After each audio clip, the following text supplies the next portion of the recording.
शेतकरी मित्रांनो नमस्कार. कायम दुष्काळी समजला जाणाऱ्या आमच्या सांगली जिल्ह्यातील जत आणि कवठेमंकाळ तालुका, पण म्हैसाळ योजनेचं पाणी बऱ्यापैकी या भागामध्ये सगळ्या फिरलं आणि शेतीचं चांगलं नंदनवन झालं आहे. आज जे आपण शेतामध्ये उभा आहे त्यांनी मागाशी मला सांगितलं की मागं एकूण 4 ऊसाची पिकं काढलेत आणि त्याच्यानंतर परत ह्या शेतामध्ये तागाचं पीक घेऊन परत ऊसाची लागवड केल्या. 13 ऑक्टोंबरला ह्या प्लॉटमध्ये ऊसाची लागवड केल्या. आज 52-53 दिवस ऊसाचं वय झालं आहे आणि फुटव्याची परिस्थिती जर तुम्ही बघितली, ही फुटव्याची परिस्थिती बघा कशा पद्धतीने दिसते. एका ठिकाणी 10-12, 10-12, 13 सुद्धा फुटवे झालेले आहेत. विशेष म्हणजे रासायनिक खताचं व्यवस्थापन अतिशय कमी केलं. आज आपण कवठेमंकाळ तालुक्यातील सगळ्यात शेवटचं गाव कोकळे या गावामध्ये आहे. अमित पवार हे शेतकरी आज आपल्यासोबत आहेत.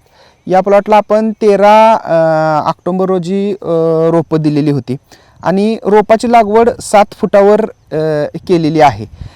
7 बाय 1 फुटावर करायची होती. काही ठिकाणी 1 फूट 1.25 फूट असं पण अंतर ह्या प्लॉटमध्ये झालेलं आहे, कारण लावताना जरा थोडं कमी जास्त अंतर मजुरांकडनं झालं आहे. पण ठीक आहे, पण परिस्थिती आत्ताची बघितली तर अतिशय सुंदर आहे. तणांचा बंदोबस्त देखील तण व्यवस्थापन चांगलं केलं आहे. मेन म्हणजे पाण्याचं व्यवस्थापन ड्रीपची लाईन टाकून केली आहे. ड्रीपची एक लाईन ह्याच्यामध्ये टाकली, आता दुसरी लाईन दुसऱ्या बाजूनं टाकायची आहे.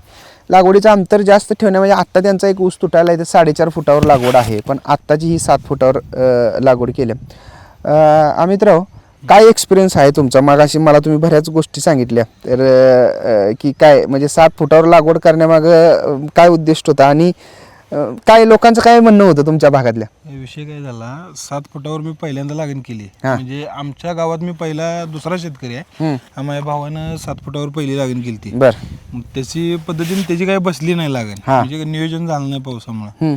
मग मी केली, बघा वाटलं काय होतंय ते बघू, तुमच्यावर विश्वास टाकून बघू म्हटलं. आता एवढं म्हणते ते काय खोटं तर सांगत नाही, काय असेल ते खरं म्हणून केली. काय असेल ते होईल म्हणून केली. रोपं लावली, गड्यांना सांगितलेलं 7 बाय 1 वर लावा. गड्यानं लावलं 7 बाय 6 वर, कुठे 7 बाय 1.5 वर. जरा कमी जास्त झालं. मग काय केलं, रोपं ह्यात लावायची होती 10,000, 1.5 एकर रान आहे. 10,000 रोपं लावायची होती, त्यातली राहिली 2,000 रोपं. ते नेऊन वरती लावली. बरोबर. आणि मी 4.5 फुटीची सरी केल्या. त्यामध्ये आता माझं अवरेज चांगलं पडते, पण आता वाटायला की ती जर 7 फुटी लागण असती तर मी 43 गुंठ्यात कमीत कमी 135 क्रॉस केला असता. बरोबर. आणि ह्या म्हणून हे आता 7 फुटी लावले. आणि त्यामध्ये कसं तणनाशक वगैरे मारायचा प्रादुर्भाव ताप लय झाला आणि तुम्ही बघताय तरी पण वेलता राहते. बरोबर. ह्यामध्ये काय नाही, तण झालं, ट्रॅक्टरची एक पाळी मारली, विषय गोल, काम होते, काहीच नाही. अंतर जास्त असल्यामुळं हे नाही आणि खर्चिक कमी आहे ना. बरोबर. 1,000 रुपये कुठल्याही ट्रॅक्टरवाल्याला दिलं, रान व्यवस्थित होऊन जाते आणि थोडी थोडी माती पडते बुडात. बरोबर. आता तुमचा काही घरचा ट्रॅक्टर आहे त्यामुळं? होय. बरं. आता म्हणजे आता तुम्ही ऊस शेती करतायच, दरवर्षीची शेती आणि या शेतीत काय आता फरक काय जाणवते? रोपांची जमीन आसमानचा फरक आहे. दरवेळेस ग्रोथ आम्ही जी रोपं लावत होतो त्या रोपाची ग्रोथ एवढी वाढत नव्हती. आता हा जेटा आणि फुटवा समान व्हायला लागलाय आणि 8 दिवसात हा जेटा आणि फुटवा ओळखणार नाही. त्यामुळं ह्या रोपाची क्वालिटी ही दुसऱ्या रोपांची चांगली आहे. बरोबर. ह्यात गुणवत्ता जी म्हणतो आपण, ती गुणवत्ता जी पाहिजे ती गुणवत्ता ह्या रोपामध्ये आहे. ठीक आहे. ह्या प्लॉटला काही किटचा वगैरे वापर केलाय? होय, आपलं किट वापरलंय. बरं. आणि ह्यामध्ये आपल्या आता 2 आळवणी आणि 2 फवारणी झाली. एक फवारणी राहिली, तिसरी फवारणी म्हणजे बरोबर 60 दिवसाच्या 55 ते 60 दिवसाच्या दरम्यान आपण तिसरी फवारणी घ्यायला सांगतो. तर ती तिसरी फवारणी आता ह्याच्यामध्ये होईल. रासायनिक खतांचं व्यवस्थापन 126101 5 किलो दिले आणि बाकी त्यांनी ड्रीपमधून युरिया दिलाय. थोडा संपर्क माझ्यासोबत लेट झाला त्यांचा, त्यामुळं खतांचं व्यवस्थापन अजूनही चांगल्या पद्धतीने केलं असतं तर आता या प्लॉटमध्ये अजून परिस्थिती छान असती. पण आता इथनं पुढं नियोजन व्यवस्थित करू. आता काय फुटवा जी मेन समस्या असते फुटव्याची, तर ते फुटव्याची समस्या तर आता मेन निघून गेले. फुटवा आता काय व्यवस्थित झाला. फक्त आता इथनं पुढं करायच्या गोष्टी मी मगापासून बऱ्याच त्यांना सजेस्ट केल्या की आता माती खतं टाकणे आहे. माती जरा ते म्हणले खोऱ्यानंच आम्ही ढकलून घेतो तरीही चालेल, काय अडचण नाही. खोऱ्यानं माती ह्याच्यामध्ये ढकलून घ्यायचे आणि आलेला आता फुटवा वर घ्यायचा. आता जिथं जिथं जास्त फुटवे झालेले जाणवतात तर त्यावेळेला काय करू, लवकर थोडी बांधणी करू.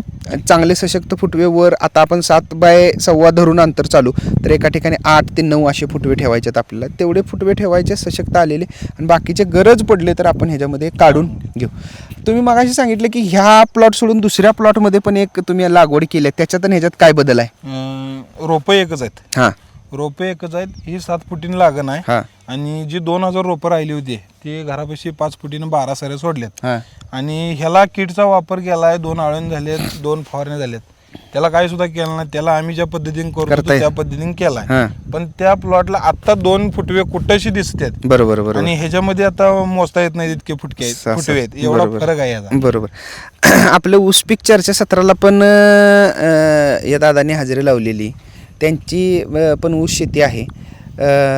गन्ना मास्टरच्या संपर्कात किंवा आता तरुण पोरं बरीच आल्यात, तुम्ही व्हिडिओज वगैरे बघत असाल, सगळ्या गोष्टी काय शेतीत बदल जाणवतोय का? कारण काय पारंपरिक पद्धतीनं तुम्ही ऊस म्हणजे हे आत्ता तुमच्याकडे 5-10 वर्षात आलेलं पीक असेल, कारण पाणी फिरलं तेव्हापासून, पण आता काय शेतीत बदल जाणवतोय?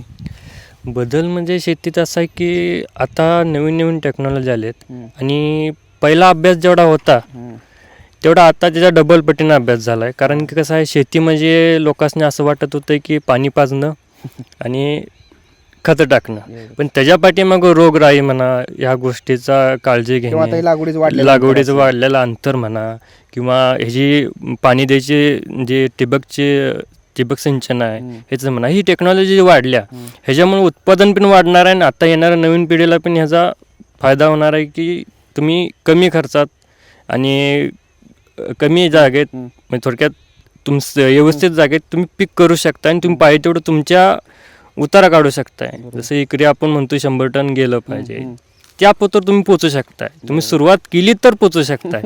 नाही तुम्ही 4 फुटी 4.5 कोण 2.5 फुटे घालतं, त्यात तुम्हाला उतारा मिळणार नाही. कारण संख्या वाढली की जाडी वाढणार नाही, जाडी वाढणार नाही तर तुमची हाईट जाणार नाही, उतारा पडणार नाही. ह्यात 7 फुटी म्हणा, 5 फुटी म्हणा, 7 फुटाच्या वरचे पण म्हणा, तुम्हाला जेवढी जाडी येईल ऊसाची, जेवढी संख्या नियोजन होईल तेवढं तुमचा ऊसाचा टनेज वाढणार आहे. गन्ना मास्टरच्या व्हिडिओचा काय फायदा होतोय का? भरपूर फायदा होतो, कारण सगळ्या गोष्टी ज्या माहीत नाहीत त्या गोष्टी माहीत होतात. तुम्ही बघताय रेग्युलर व्हिडिओ? एक सुद्धा सोडला नाही. मित्रांनो, तरुण पोरं ज्यावेळेला शेतीमध्ये येतात, मी काय म्हणतो, कालही अक्षयचा व्हिडिओ केलेला बघा, तरुण मुलं ज्यावेळेला शेतीमध्ये येतात तर त्यावेळेला त्यांचा माइंडसेट थोडा वेगळा असतो. आता ह्या कार्यकर्त्यांचं शैक्षणिक काय झाले मला माहीत नाही, पण शेतीत करण्याची त्यांची जी जिद्द आहे ती मी मागाच्यानं अर्धा तास झालं प्लॉटवर आहे, बऱ्याच गोष्टी त्यांच्याकडनं ऐकून घेतल्या, त्यांना समजून सांगितल्या. नवनवीन गोष्टी शिकण्याची जी ही जिद्द आहे ही तरुण पोरांच्यामध्ये आहे. आणि ऊस शेती आता ह्यांनी जसं सांगितलं, जोपर्यंत आपण पारंपरिक गोष्टीला फाटा देणार नाही तोपर्यंत आपलं ऊसाचं उत्पादन वाढणार नाही.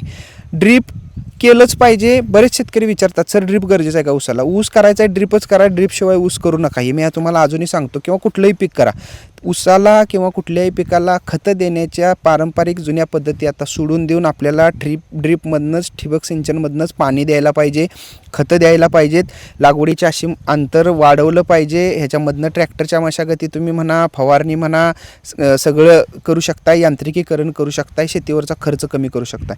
रोपाची लागवड का फायदेशीर आहे बघा, 52 दिवसात दिसणारे हे बदल आहेत. चांगल्या गुणवत्तेचं रोप जर असलं तर ह्या गोष्टी तुम्हाला दिसतात. आणि सगळ्यात महत्त्वाची गोष्ट, योग्य वेळी योग्य काम करणं. आता त्यांनी ते योग्य वेळी योग्य गोष्टी सगळ्या केल्यात. फक्त खताचं व्यवस्थापन जरा मागं पुढं झालं आहे, पण तेही बदलण्याचा आता इथनं पुढं प्रयत्न करूया.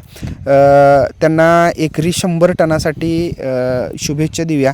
आणि भविष्यात देखील ह्या प्लॉटच्या दृष्टीनं काय काय नवीन अपडेट असतील ते आपण देण्याचा प्रयत्न करू. तुम्हाला काय सांगायचं जाता जाता?